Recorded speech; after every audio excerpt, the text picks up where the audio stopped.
खुदावन यीशु की अंजील मुकद्दस लूका के मुताबिक उसका 11वां बाब 29 से 32 आयत तक। एक दिन जब बड़ा हजूम जमा होता जाता था तो यीशु कहने लगा कि ये पुश्त एक बुरी पुश्त है।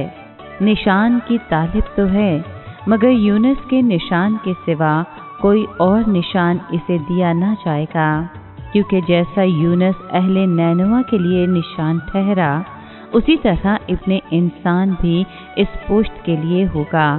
अदालत के दिन जिन्नूब की मलिका इस पुश्त के आदमियों के साथ उठ खड़ी होगी और उनको मुजरिम ठहराएगी, क्योंकि वो जमीन के किनारे से सुलेमान की हिकमत सुनने आई थी। और देखो, यहाँ वो है जो सुलेमान से बढ़कर है। नैनवा के आदमी अदालत के दिन इस पुश्त के साथ उठ खड़े होंगे और उसे मुजरिम ठहराएंगे, क्योंकि उन्होंने यूनुस की मुनादी पर तौबा की। और देखो, यहाँ वो है जो यूनुस से बढ़कर है। पाक कलाम के पढ़े और सुने जाने पर खुदावंद की बरकत हो, खुदा का शुक्र हो। अजीज दोस्तों, आज के कलाम में हमने सुना कि फरीसी इस इंतजार में थे कि मसीह यीशु उन्हें कोई निशान दे, चुनाचे वो उससे कोई निशान तलब करने लगे। उनका अंधापन और जुर्रत और बेबाकी नहायत बढ़ गई थी।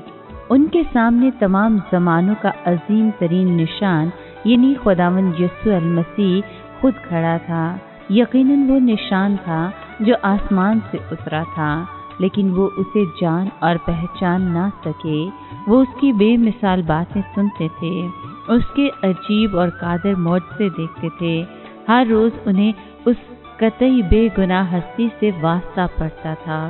खुदा जिस्म में ज़ाहिर हुआ था, मगर वो अपने अंधेपन में आसमानी निशान तलब करते थे कि निजात दहिंदा ने अपनी रूह में आह खींची।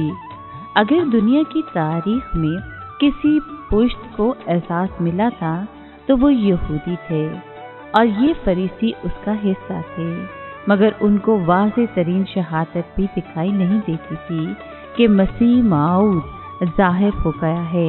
वो ज़मीन के बजाय आसमान पर मौजज़ा तलब कर रहे थे और यीशु कह रहा था कि तुम्हें कोई और निशान ना दिया जाएगा, तुम्हें मौका दिया जाएगा।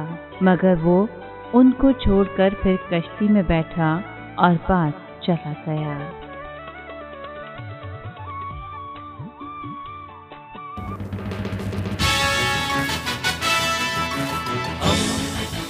दोस्ती का पैगंबर रेडियो वेरितास एशिया।